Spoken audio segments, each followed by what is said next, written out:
One world, one dream. Which world? Which dream? Not my world, not my dream. Welcome to Beijing Olympics Games.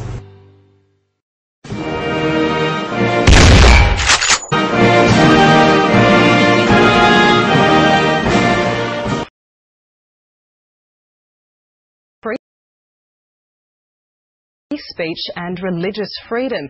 He's also defending his decision not to boycott the Olympics opening ceremony over China's human rights record. Ahead of his arrival in Beijing, Mr. Bush is in South Korea on a two-day visit aimed at overcoming tensions in Washington's alliance with Seoul. South Koreans have been freely expressing their views, staging protests both for and against the American president's visit. Anti-US sentiment has been running high among some South Koreans.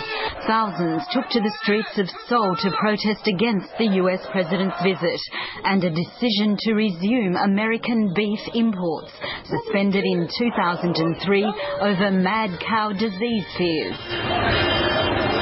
20,000 police have been mobilised in a heavy security clampdown for the presidential visit, and by nightfall they'd moved in to disperse the protests with water cannons and baton charges.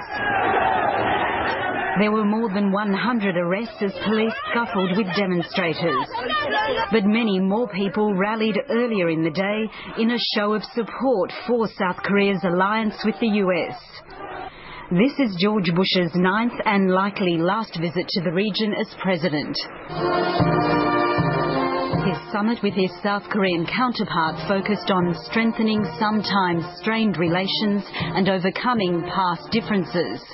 And yes, American beef was on the lunch menu as the two leaders discussed free trade as well as efforts to disarm a nuclear North Korea. But with George Bush heading to Beijing, attention also turned to China's human rights record and this message to Chinese leaders.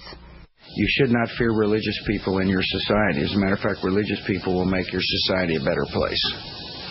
That you ought to welcome people being able to express their minds. And to the extent that people aren't able to do that and people aren't able to worship freely, I think is a mistake. President Bush also defended his decision to attend the Beijing Olympics opening ceremony, despite earlier calls for a boycott.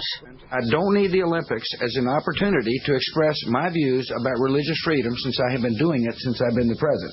Before arriving in Seoul, Mr. Bush also said he hoped China would strike a fine balance between maintaining security and respecting the Olympic spirit. Vesna Nassau, World News Australia.